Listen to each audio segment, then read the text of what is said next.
பழனி கோவிலில் பஞ்சாமிர்த விற்பனை கடந்த ஆண்டை விட இந்த ஆண்டு கூடுதலாக 4 கோடி ரூபாய்க்கு மேல் பஞ்சாமிர்தம் விற்பனை அதிகரித்துள்ளதாக கோவில் நிர்வாகம் அறிக்கை. அறுபடை வீடுகளில் 3ஆம் படை வீடான பழனி தண்டாயுதபாணி சுவாமி கோவிலில் நாள்தோறும் ஆயிரக்கணக்கான பக்தர்களும், திருவிழா மற்றும் விசேஷ காலங்களில் லட்சக்கணக்கான பக்தர்களும் வருகை தருவது வழக்கம். பழனி கோவிலில் பிரதான பிரசாதம் என்றால் பஞ்சாமிர்தம் தான். இதனை கோவில் நிர்வாகம் சார்பில் மலைக்கோவில் அடிவாரம், மங்கம்மா மண்டபம், அடிவாரம் தகவல் மையம், பூங்காசாலை, சுற்றுலா பேருந்து நிலையம், ரோப்கார், விஞ்ச் பேருந்து நிலையம் உள்ளிட்ட 13 இடங்களில் விற்பனை செய்யப்படுகிறது.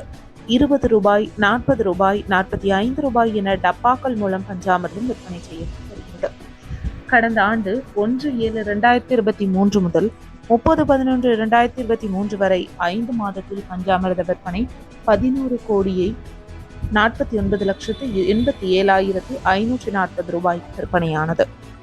கடந்த ஆண்டை விட இந்த ஆண்டு 1/7/2024 முதல் 30/11/2024 வரை 5 மாதத்தில் பஞ்சாமிர்த விற்பனை 15,86,19,125 ரூபாய்க்கு விற்பனை செய்யப்பட்டுள்ளதாகவும், தொடர்ந்து சபரிமலை ஐயப்ப பக்தர் வருகை காரணமாக பஞ்சாமிர்த விற்பனை கடந்த ஆண்டை விட இந்த ஆண்டு 4 கோடி ரூபாய்க்கு கூடுதலாக விற்பனை அதிகரித்துள்ளதாக கோவில் நிர்வாகம் அறிக்கை வெளியிட்டுள்ளது.